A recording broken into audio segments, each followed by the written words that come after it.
ketika seseorang menciptakan sesuatu hal yang memang murni darinya itu, apakah sudah pada saat itu serta-merta mengikat bahwa dia punya hak di situ? Cuma pendaftaran merek ini kan ada kelasnya, ya. Ada kelasnya. Bisa diketahui oleh pemirsa kita. Ini Ibu tadi sering menyebutkan istilah diskon. Nah, bagaimana caranya ini mendapatkan diskon ini? Mungkin bisa disampaikan Bu, jangan sampai ada pengusaha UMKM kita yang ingin mendapatkan diskon, seperti apa Bu?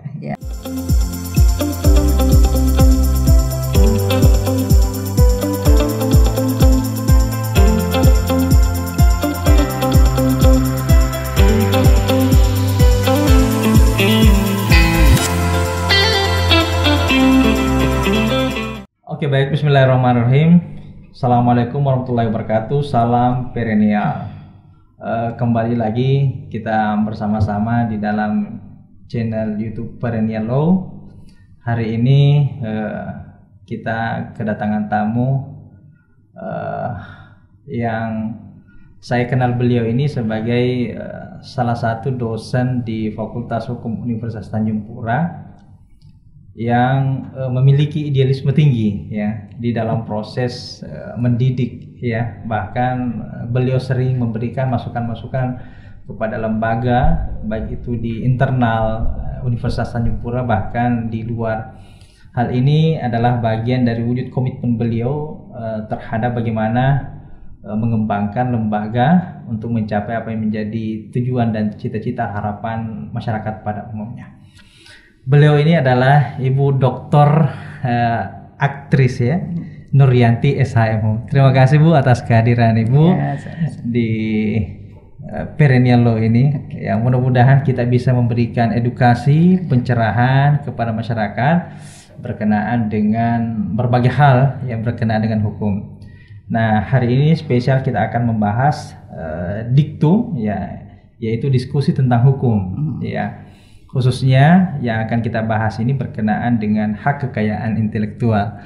Nah, karena beliau ini kita kenal telah menjadi ahli di berbagai kegiatan dan banyak diminta pendapat-pendapat beliau berkenaan dengan dinamika-dinamika tentang hak kekayaan intelektual. Nah, kita menyadari betul ya bahwa di era perkembangan kehidupan kita sekarang ini, di era revolusi industri, memang berkenaan dengan hak kekayaan intelektual ini mengalami perhatian yang cukup signifikan Bu ya. Betul. Ya, terutama berkenaan dengan pengakuan-pengakuan, karena itu kan imbasnya nanti terhadap mungkin imbasnya ke ekonomi material dan lain sebagainya. Nah, tentu banyak orang yang bertanya, apa itu hak kekayaan intelektual? Apa sih tujuan dan fungsi daripada hak kekayaan intelektual, dan berbagai macam persoalan-persoalan yang muncul di tengah-tengah masyarakat kita berkenaan dengan hak kekayaan intelektual. Jadi tidak salah kita mengundang Ibu untuk hadir pada kegiatan kita hari ini untuk memberikan edukasi pencerahan kepada kita semua. Mudah-mudahan nanti kita bisa memahami betul apa yang dimaksud dengan hak kekayaan intelektual. Jangan-jangan kita memiliki hak kekayaan tapi kita tidak mendapatkan manfaat sama sekali, atau seperti apa nantinya hak kekayaan intelektual itu. Ya, mungkin sedikit Ibu mungkin bisa menjelaskan sebenarnya apa sih itu yang dimaksud dengan hak kekayaan intelektual. Oke, baik, makasih. Terima kasih saya sudah diundang ke sini ya untuk memberikan sedikit atau berbagi pengetahuan lah tentang hukum. Oke, jadi hak kekayaan intelektual ini merupakan satu hak ya yang eksklusif diberikan oleh negara. Jadi negara memberikan hak ini kepada seseorang atau sebagai sebuah badan hukum ya yang bersifat eksklusif, karena mereka-mereka ini sudah menghasilkan sebuah karya dari hasil intelektualitasnya. Jadi bisa saja hak kekayaan intelektual ini untuk individu, bisa juga untuk badan hukum, perusahaan dan lain sebagainya. Oh iya, bisa. Jadi banyak perusahaan-perusahaan yang juga punya hak kekayaan intelektual. Iya. Nah, sekarang ini Bu, berkenaan dengan hak kekayaan intelektual ini, apakah itu mesti orang mendaftarkan hak kekayaan intelektual itu baru bisa diklaim apa-apa yang menjadi haknya, atau manfaat dari apa yang dimilikinya itu, ataukah memang itu murni mutlak ketika seorang menciptakan sesuatu hal yang memang murni darinya itu, apakah sudah pada saat itu serta-merta mengikat bahwa dia punya hak di situ atau seperti apa? Oke. Jadi hak kekayaan intelektual, atau kalau kita memiliki sebuah karya yang dihasilkan dari kreativitas intelektual manusia ya, ada yang untuk memperoleh hak tersebut itu kita harus memohon kepada negara. Jadi permohonan itu melalui proses pendaftaran tadi. Jadi misalnya kalau saya punya sebuah merek, maka merek ini saya harus mohon kepada negara supaya saya diberi hak yang eksklusif tadi untuk menggunakan merek tersebut. Jadi kalau saya sudah punya hak eksklusif, orang lain nggak boleh karena namanya saja eksklusif. Ya. Tetapi ada juga ya hak kekayaan intelektual yang automatic protection dia. Jadi tidak harus melalui pendaftaran ya. Jadi yang penting dia sudah berwujud, sudah selesai untuk diwujudkan, dia automatic protection. Nah, tapi juga tidak ada salahnya kalau penghasil karya ini mau mencatatkan karya tersebut. Jadi kita kenal dua, yang satu proses pendaftaran, yang satu pencatatan. Pendaftaran dan pencatatan. Apa perbedaan di antara dua hal ini, Bu? Jadi ada, kalau dalam proses pendaftaran itu bukan hanya sekedar seleksi administrasi ya, tapi juga akan diteliti atau diperiksa secara substansi dari karya tersebut. Apakah dia benar-benar orisinil, apakah dia benar-benar baru, misalnya kalau paten dia harus baru gitu. Atau kalau merek misalnya belum pernah digunakan oleh orang lain, jadi hanya dia saja yang menjadi pendaftarnya yang pertama kali ya, karena kita sekarang kan first to file gitu. Nah, sedangkan kalau pencatatan ya kita udah memenuhi persyaratannya, misalnya diminta disediakan 2 buah buku, udah kita sediakan, ya udah gitu. Nggak diperiksa isi bukunya, bahwa buku itu nanti hasil plagiat atau enggak tuh negara nggak mau tahu gitu. Yang penting dia catatkan tanpa ada pemeriksaan substansi. Tapi kalau pendaftaran pasti ada semua akan diteliti, originalitasnya, apakah pernah ada sebelumnya dan sebagainya. Jadi apakah misalnya kalau paten itu kan unsur kebaruannya dibutuhkan ya, maka apakah dia benar-benar itu merupakan sebuah invensi yang baru gitu. Tapi kalau kayak catatan penciptaan itu enggak. Oh begitu, enggak perlu dilihat secara originalitasnya seperti apa. Enggak. Jadi, yang penting bukti fisik ada, bahwa telah ada barang yang akan dijadikan hak. Nah itu sedikit pemirsa berkenaan dengan hak kekayaan intelektual tadi, setelah dibuka oleh Ibu bahwa pada prinsipnya untuk memiliki hak seutuhnya berkenaan dengan hak kekayaan intelektual itu bisa dilalui dengan 2 cara. Yang pertama itu adalah melalui pendaftaran, kemudian yang kedua adalah berkenaan dengan pencatatan. Nah, selain daripada itu, Bu, orang juga mungkin bertanya, ya apa sih fungsinya? Kenapa mesti dicatat? Ya. Tadi kan Ibu sudah mengatakan ada hak eksklusif di situ. Orang kan ini masyarakat umum kita ini tidak tahu apa sih maknanya di situ, di balik itu hak eksklusif dan lain sebagainya. Mungkin bisa dijelaskan seperti itu. Apa fungsinya kita ini mencatatkan atau mendaftarkan hak kekayaan intelektual kita? Ya, kalau dalam pencatatan itu kan lebih menunjukkan bahwa benar kita ini yang mengklaim ya, yang tadi sudah mencatat itu, bahwa kita adalah orang yang melakukan penciptaan. Karena pencatatan ini kan untuk ciptaan, untuk karya-karya cipta. Sedangkan kalau pendaftaran itu dia memberikan hak monopoli kepada orang yang diberi hak tadi. Dan pemberian hak itu ada formalitasnya, ada sertifikat merek yang nanti diterbitkan untuk orang tersebut. Nah, jadi kalau orang itu udah pegang sertifikat merek nih, dia bisa melarang orang lain menggunakan merek tersebut. Kalau ada orang lain menggunakan merek tersebut, dia bisa tuntut, bisa minta ganti kerugian juga, bisa juga minta supaya hentikan dong kalau enggak mau saya tuntut, hentikan perbuatan kamu itu. Jadi dia punya hak untuk melarang orang untuk menggunakan hak yang menjadi hak paten dia, Ibu ya? Ya, hak kekayaan intelektual yang sudah diberikan ke dia. Apakah itu kan ada macam-macam nih kalau yang melalui pendaftaran ya, paten pendaftaran, merek pendaftaran, desain industri, desain tata letak itu juga pendaftaran. PVT ya, perlindungan varietas baru tanaman itu juga melalui proses pendaftaran. Oh, ada juga ya seperti itu, Bu, Ya. sudah didaftarkan juga, Bu ya. Ya, jadi melalui proses pendaftaran.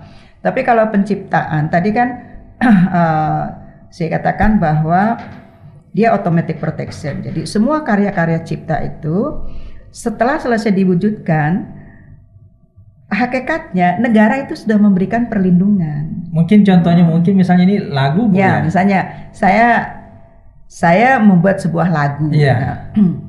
Nah, kemudian suara saya ini nggak bagus nih kalau untuk menyanyi misalnya ya. Iya. Nah, biasanya kan perlu penampilan yang bagus ya. Penampilan itu mungkin ya dari suara, kemudian juga fisik dan lain sebagainya. Ya, ada fisik dan sebagainya gitu. Yeah. Jadi orang bisa buat karya lagu, tapi yang nyanyikan orang lain juga bisa gitu. Nah, Chris Dayanti tuh ngarang lagu apa? Suaranya bagus, semua udah ngakuin dia suaranya bagus. Itu yang berkenaan dengan hak itu, Bu. Apakah yang menciptakan lagu ataukah yang menyanyikan lagunya, Bu? Oh, iya. Karena kan ini ada saling pengaruh juga. Nggak mungkin terkenal ini lagunya kalau tidak dinyanyikan oleh orang ini misalnya seperti. Iya, masing-masing punya peran dan masing-masing Iya, betul. Nah, gimana itu? Punya kontribusi Iya, di situ betul. ya untuk membuat sebuah lagu itu menjadi terkenal gitu. Jadi si pencipta itu juga diberikan hak sebagai seorang pencipta. Nanti orang yang membawakan lagu tersebut dia kan tampil nih, perform.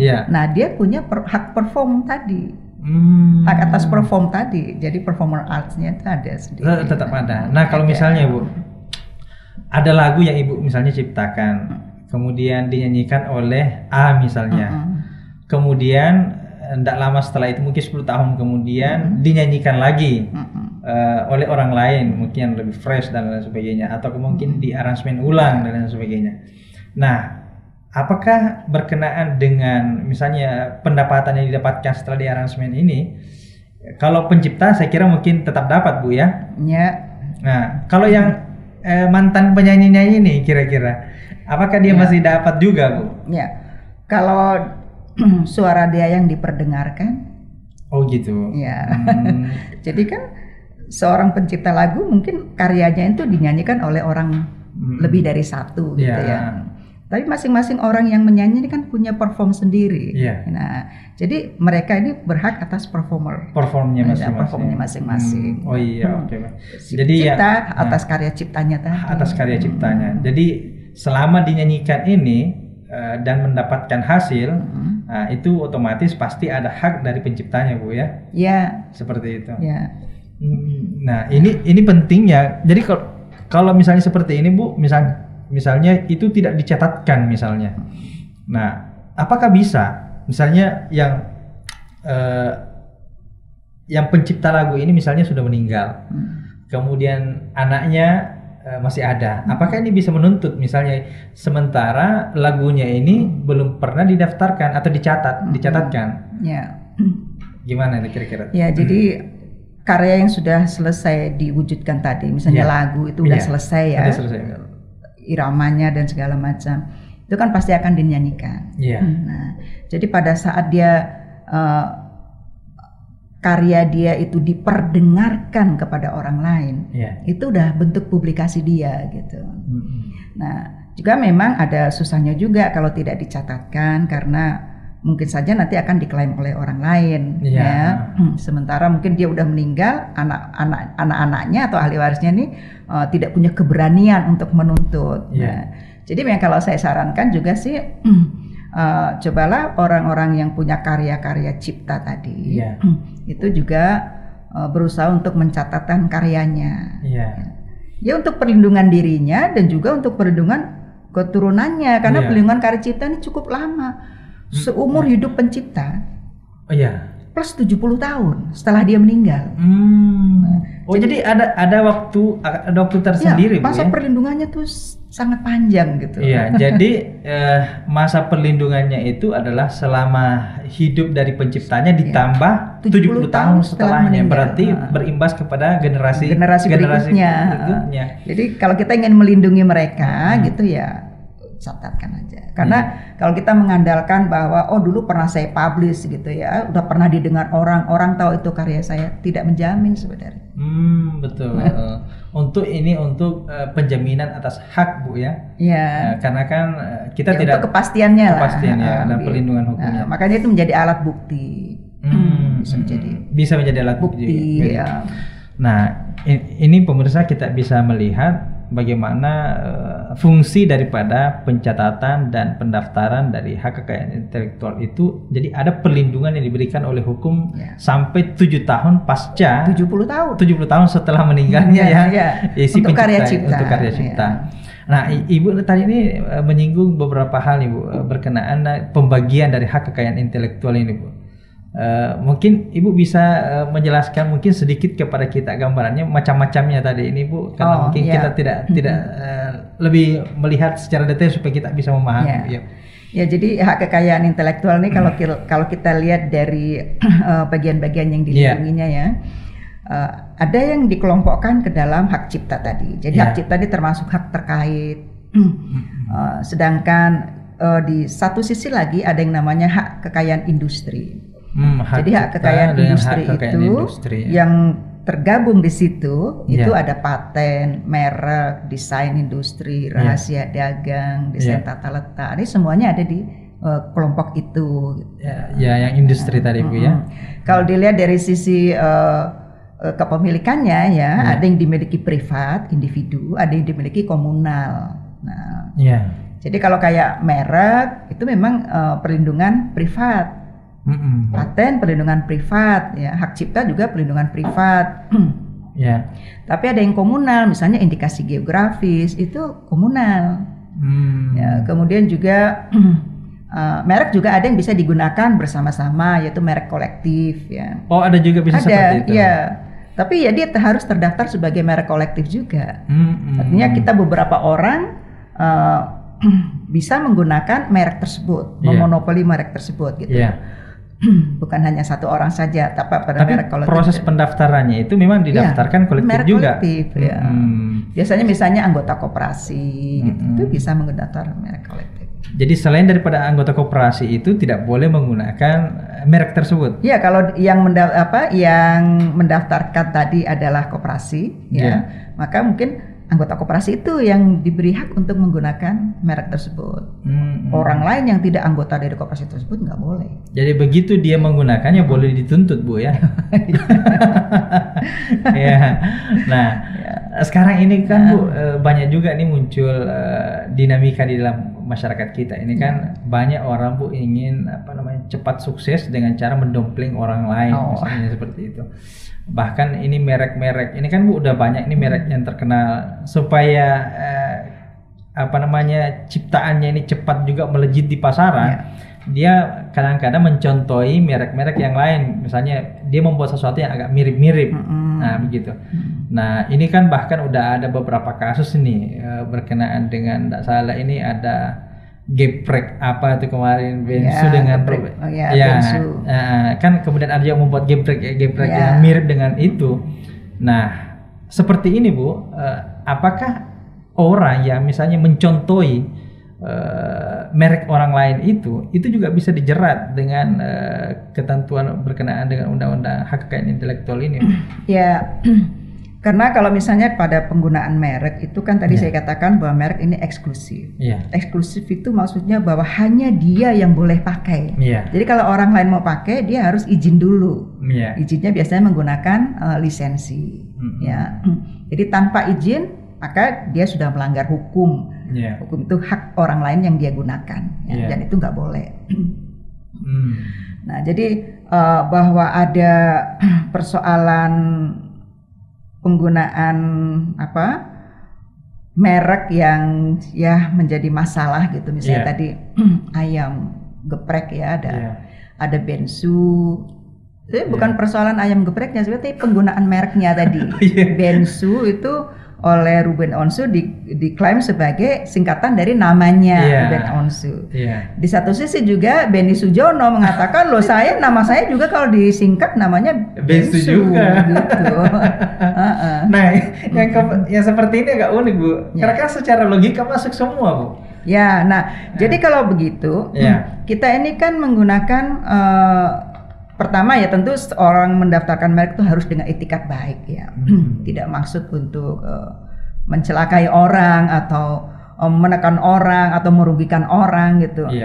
Jadi niat baik kita untuk mendaftarkan merek itu yang kita sebut dengan pendaftaran merek dengan etikat baik. Ya. Kalau etikat baik tentu juga originalitas dari merek tersebut ya. Itu memang karya kita gitu. Nah, kalaupun ternyata karya kita itu nanti mirip dengan karya orang lain atau sama dengan karya orang lain, pasti di pendaftaran itu harusnya ditolak.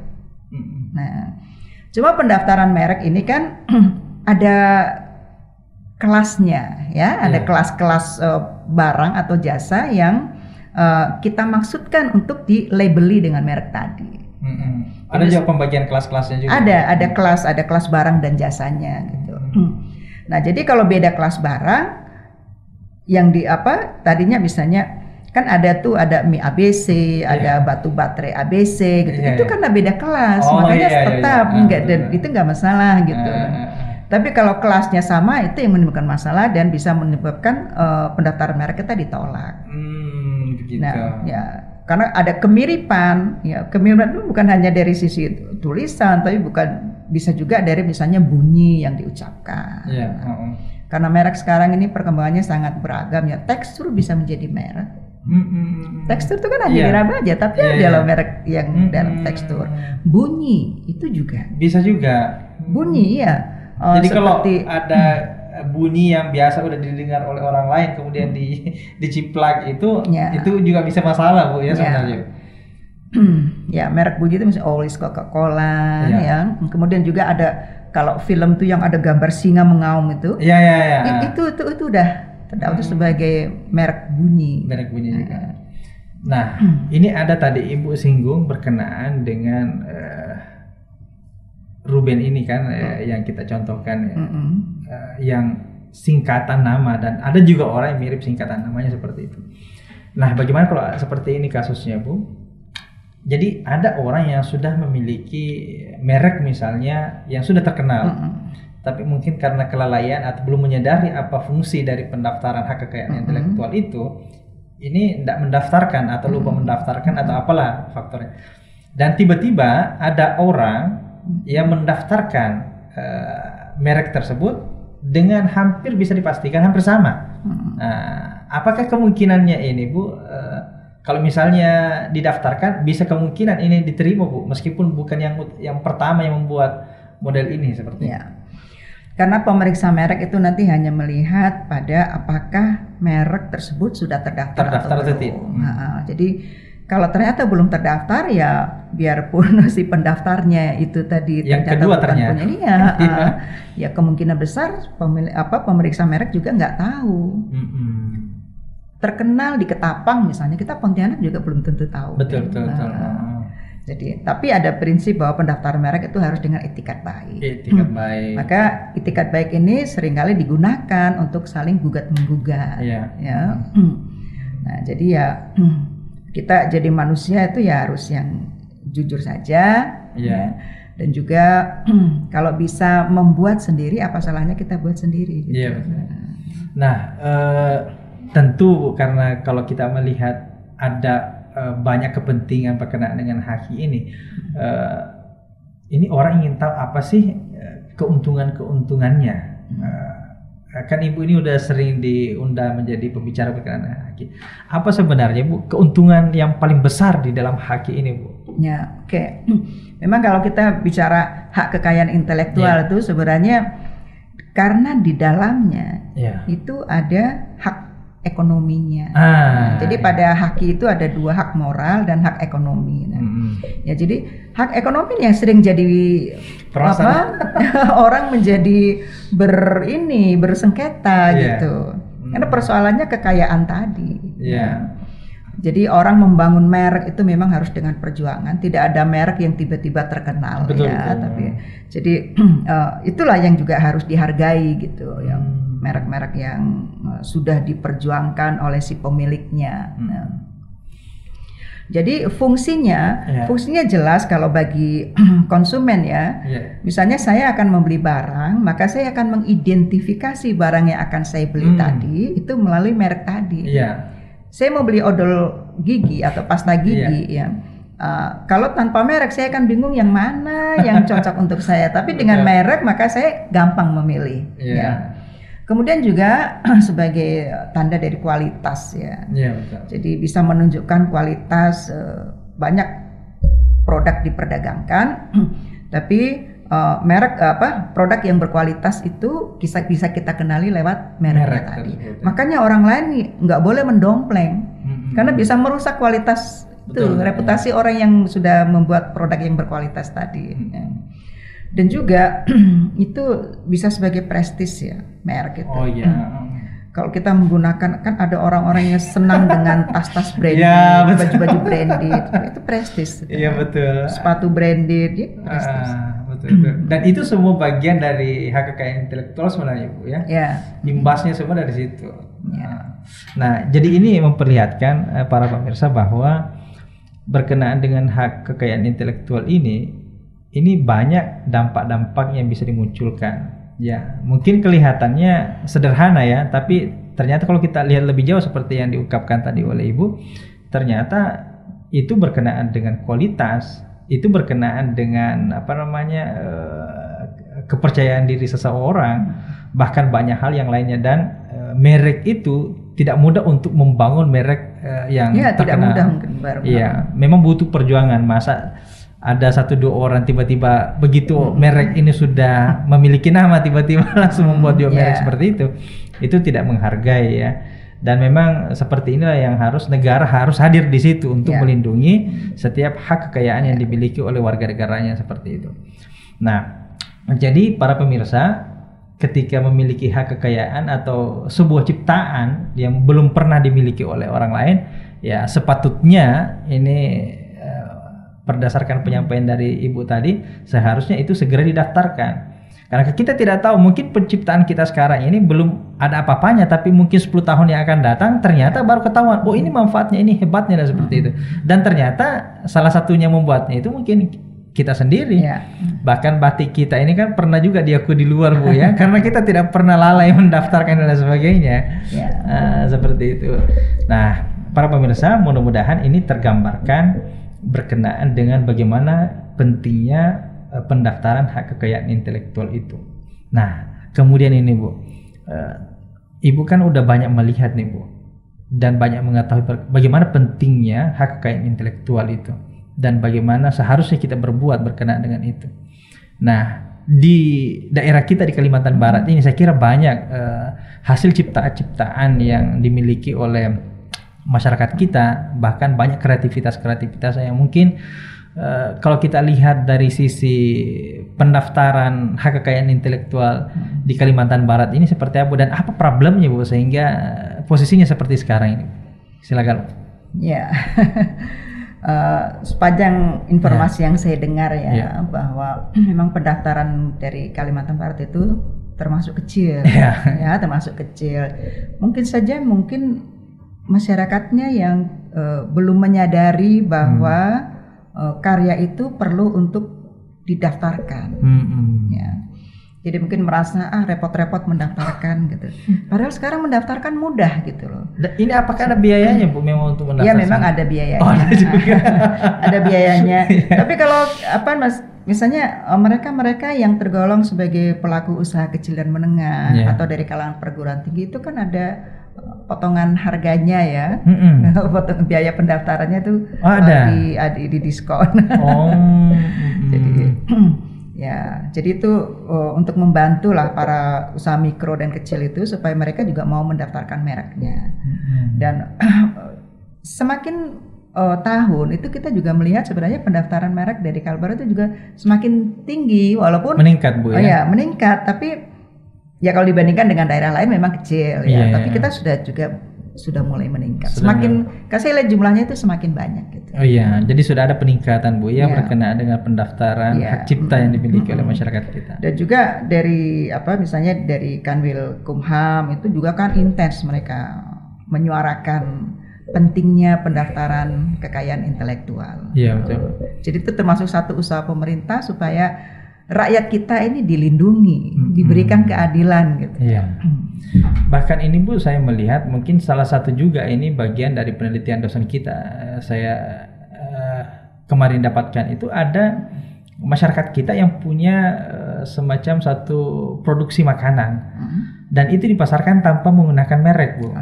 Itu sayang sekali kalau misalnya ada orang tiba-tiba itu membuat merek tersendiri kemudian langsung menempelkan, itu kan bisa menjadi problem, Bu, ya. Ini karena mungkin kurang kesadaran atau kurang memahami, Bu? Ya, menurut saya dia memang tidak memahami tentang arti penting perlindungan hak gitu. Jadi bukan hanya di Kalbar saja, tapi juga di di luar Kalbar juga. Karena dari medsos misalnya kita bisa melihat nih, dulu saya pernah dapat kiriman ya, bagaimana orang memperdagangkan produknya. Kebetulan dia di fashion ya. Jadi pokoknya dia jahit aja. Nanti orang mau ngambil barang itu dilekati merek masing-masing terserah gitu. Oh gitu. Dia tidak mikir mereknya gitu. Biar aja merek orang lain gitu. Yang penting dia jual barangnya gitu. Ada juga yang berpikiran seperti itu. Iya. Waktu saya terima itu ya saya ketawa aja. Ya dalam hati juga kasihan juga ya gitu. Kalau kita biarkan terus gitu. Ya. Demikian juga kalau di Kalimantan Barat ini, saya juga sering kalau jalan gitu ya, apalagi kalau sampai ketemu dengan orang yang punya produk, coba kita dorong supaya atau ya dibisikin lah supaya mereka ini mau untuk mendaftarkan, dikasih jalan. Kamu datangin ke sini, minta bantuan ke sini gitu, supaya misalnya kalau dari UMKM kamu datang dulu ke sini, nanti supaya dapat diskon biaya pendaftarannya murah. Gitu. Dan memang saya juga melihat sih sebenarnya kalau untuk UMKM itu nggak perlu juga lah kita sebenarnya atau pemerintah ini mengejar PNBP-nya ya. Lebih baik free-kan aja mereka ketika mendaftar. Betul. Ketika sudah punya surat sebagai UMK ya, usaha mikro dan kecil itu, bebaskan aja pendaftarannya. Biarkan mereka itu berkembang dulu. Nanti kan ada hasil kepada pemerintah, secara tidak langsung, berupa pajak, kesejahteraan rakyat sudah meningkat, misalnya. Kemudian kalau meningkat kan pasti dia juga akan punya penghasilan lebih, bisa bayar pajak. Jadi kalau saya jangan memperatkan di proses pendaftaran itu. Saya sudah pernah ajukan itu juga waktu ada kegiatan dari Kata Data itu. Saya pikir udah seperti desain industri itu bebaskan aja mereka, indikasi geografis bebaskan aja gitu, karena tidak dirasakan langsung oleh individu. Seperti indikasi geografis itu udahlah pendaftarannya prosesnya ya. Misalnya kita di Kalbar nih mau mendaftarkan madu untuk indikasi geografis. Pemeriksaan madunya kandungannya dan segala macam itu labnya nggak ada di sini, harus keluar. Sama dengan pengalaman beras Raja Uncak itu pemeriksaan kualitas berasnya nggak di sini, di luar gitu. Nah, jadi ya memang kalau kita dikejar-kejar dengan yang seperti itu udah biayanya mahal, semuanya tidak tersedia di Kalbar, ya semuanya tidak tersedia memang di Kalbar. Gitu. Jadi akhirnya kalau orang Kalbar mau daftar itu menjadi lebih mahal dibandingkan dengan daerah lain. Gitu. Dibantulah supaya yang seperti itu nggak usah pakai PNBP, nggak usah pakai daftaran. Nggak usah pakai biaya. Gitu. Karena kan ujung-ujungnya kalau rakyat kita memiliki usaha yang cukup baik, kemudian otomatis daerah sekeliling kita itu kan akan terangkat juga ya. Kan otomatis semakin besar usaha orang itu kan semakin merekrut orang-orang di sekitar juga untuk berkembang dan sebagainya. Tapi begitu di awal mereka sudah dipersulit, nanti itu yang menjadi penghalang. Nah, tapi ini ada tadi Ibu sampaikan, ini mungkin bisa diketahui oleh pemirsa kita. Ini Ibu tadi sering menyebutkan istilah diskon. Nah, bagaimana caranya ini Bu mendapatkan diskon ini? Mungkin bisa disampaikan Bu, jangan sampai ada pengusaha UMKM kita yang ingin mendapatkan diskon seperti apa Bu? Jadi kalau dia mau punya status ya sebagai pengusaha UMK, usaha mikro dan kecil itu, dia daftar dulu. Datanglah ke kantor, kan ada kantor UMK, koperasi dan UMK itu. ke situ. Nanti dia ada prosesnya untuk mendapatkan status tadi sebagai usaha mikro dan kecil. Nah, jadi kalau dia mau mendaftarkan merek dengan keterangan tadi, ya itu dia udah langsung dapat potongan gitu, potongan biayanya. Tapi kalau kita nggak ngurus itu, ya udah penuh bayarnya 100%. Tapi kalau kita itu bisa dapat potongan. Ya. Kalau dari kampus tadi Ibu sempat ada menyinggung berkenaan dengan kampus, itu ada kebijakan memang. Jadi haki yang hasil karya dari kampus ya, misalnya paten atau kampus mendaftarkan itu memang ada diskonnya juga. Ada diskonnya. Sama dengan kalau kita mau daftar hak cipta dari kampus lewat sentra haki misalnya, itu kan lebih rendah daripada orang di luar pada umumnya. Oh ya, berarti bisa juga ini ada kerjasama antar masyarakat dengan kampus juga Bu, bisa Bu ya. Oke, baik.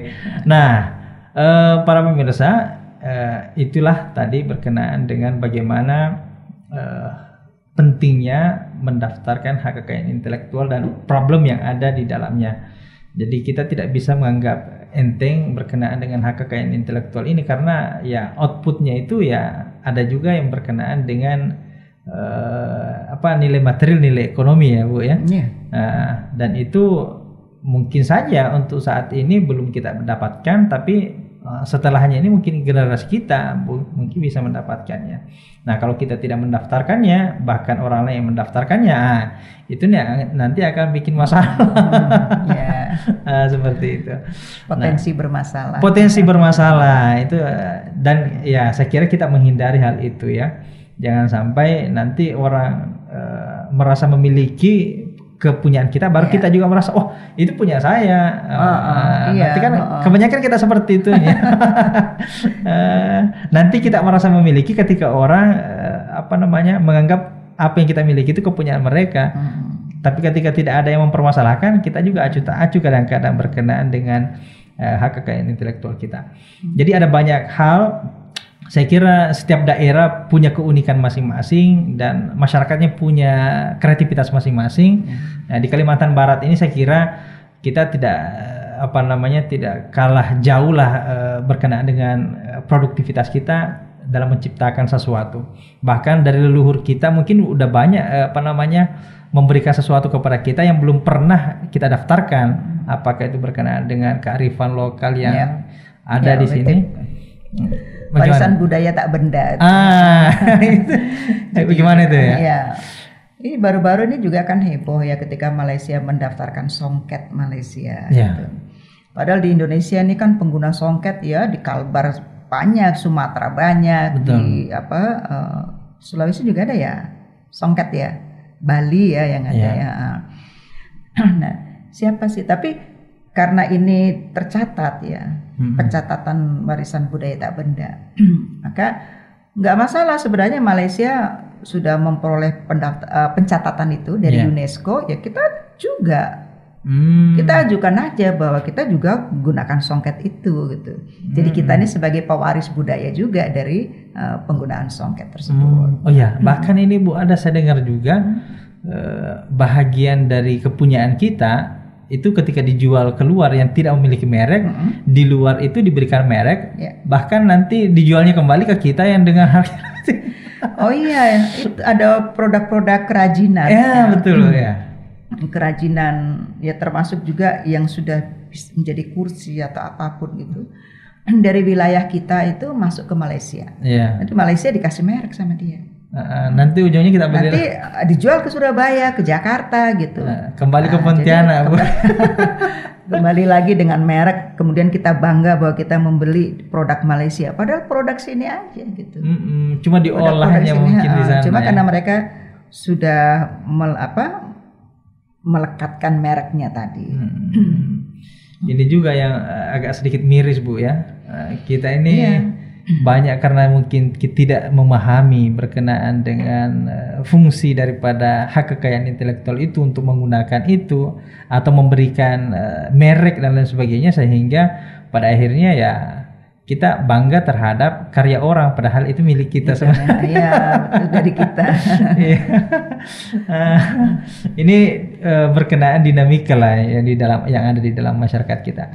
Saya kira mudah-mudahan dengan apa yang disampaikan oleh Ibu Dr. Aktris SHM Hum ini bisa memberikan pencerahan kepada kita bahwa marilah kita mulai dari saat ini sadar akan mendaftarkan apapun yang berkenaan dengan hak cipta yang kita miliki, Bu ya. Berkenaan dengan ciptaan yang kita miliki. Ya, bisa ya, ada yang berupa ciptaan, ada juga yang paten, merek gitu kan. Lain ya, dia bukan ciptaan kalau merek itu.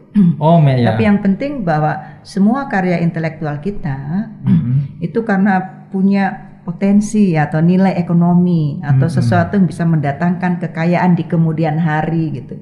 Maka kita lindungi dari sekarang gitu. Jangan menunggu orang menggunakan, orang mendaftarkan kemudian baru kita ribut. Baru gitu. kepanasan.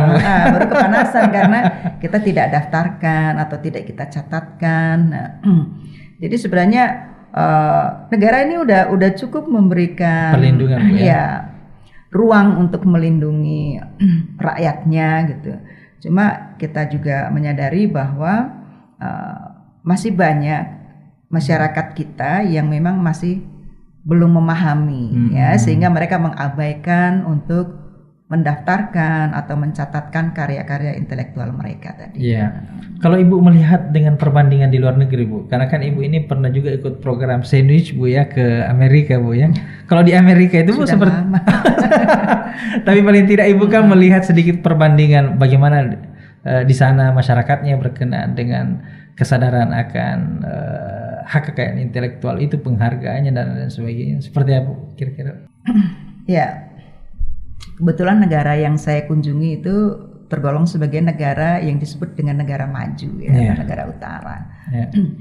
Nah, jadi memang di sana ya pelaku usahanya bersama-sama dengan pemerintahnya itu kuat banget untuk melindungi kekayaan intelektualnya gitu. Bahkan pengusaha itu bisa memberikan saran-saran kepada pemerintah untuk kebijakan luar negeri di bidang perdagangannya. Makanya misalnya Indonesia masuk priority watch list. Karena banyak pelanggaran hak kekayaan intelektual di Indonesia. Kita kan priority watch list itu. Artinya negara yang prioritas harus diawasi karena banyak pelanggaran hak kekayaan intelektual di situ. Sampai itu dari mana infonya? Dari para pelaku usaha, dari mereka yang punya merek, mereka yang punya hak paten dan lain-lain tadi. Walaupun juga ya memang kalau di satu sisi juga kadang-kadang orang mengatakan bahwa ya karena mereka itu individualis, sedangkan kita ini tidak. Kita memang mengklaim diri sebagai negara yang atau masyarakat yang tidak individualis. Tetapi ketika karya intelektual kita itu misalnya digunakan orang tuh kita marah juga. Betul, gitu loh. Nah, kenapa? Kita mengaku sebagai tidak individualis, tapi kalau berkenaan dengan hak kekayaan intelektual, pasti kebakaran jenggot juga ketika dilanggar gitu.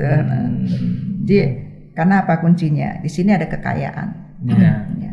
Jadi kekayaan ini kan magnet yang besar nih bagi masyarakat untuk mau berdamai atau bersengketa gitu. Dari faktor kekayaan. Faktor kekayaan tadi. Makanya ya masyarakat daftarkan ya. Kalau punya karya intelektual apapun karya tersebut, cobalah untuk mendaftarkan saja. Dan ini didaftarkan di Kemenkumham, Bu ya? Iya. Jadi Kementerian Hukum dan Hak Asasi Manusia, di sana ada Dirjen Kekayaan Intelektualnya yang mengurusi masalah pendaftaran dan pencatatan hak kekayaan intelektual tadi. Ya, baik pemirsa, jadi itu ternyata Ibu telah melihat perbandingan dengan negara maju ya. Jadi harus ada sinergi antara pengusaha dan pemerintah ya. Karena itu pada akhirnya adalah melindungi kita semua. Bahkan ternyata negara kita ini sudah menjadi prioritas untuk negara yang mendapat cukup perhatian karena banyaknya permasalahan berkenaan dengan hak cipta ya, hak atau hak kekayaan intelektual. Mudah-mudahan ini bisa menjadi perhatian kita semua ya, untuk bagaimana ke depan memperbaiki berkenaan dengan hak kekayaan intelektual kita. Ini tidak terasa Bu, kita ini sudah cukup lama memperbincangkan berkenaan dengan hak kekayaan intelektual. Ya, tentu ada banyak hal yang telah disampaikan oleh Ibu berkenaan dengan hak kekayaan intelektual, dan mudah-mudahan nanti masyarakat dapat mengambil manfaat dari pembicaraan kita pada kesempatan hari ini. Ya, sekali lagi terima kasih atas kehadiran Ibu. Sama-sama. Ya, dalam memberikan pencerahan kepada masyarakat kita berkenaan dengan hak kekayaan intelektual. Saya kira ini kita tidak bisa anggap enteng, karena semakin maju peradaban bangsa, penghargaan akan hak kekayaan atau hak cipta itu harus lebih tinggi lagi. Ya, karena itu menandakan bahwa negara itu adalah pantas untuk dijadikan sebagai negara yang maju, karena penghargaannya terhadap hak-hak kekayaan intelektual yang dimiliki oleh masyarakatnya. Saya kira para pemirsa, untuk diskusi kita hari ini, silahkan pemirsa yang menyimpulkannya. Kami hanya bisa memberikan edukasi, pencerahan berkenaan dengan hal tersebut. Ya, kurang lebihnya mohon dimaafkan. Kami akhiri dengan ucapan wassalamualaikum warahmatullahi wabarakatuh. Salam perennial.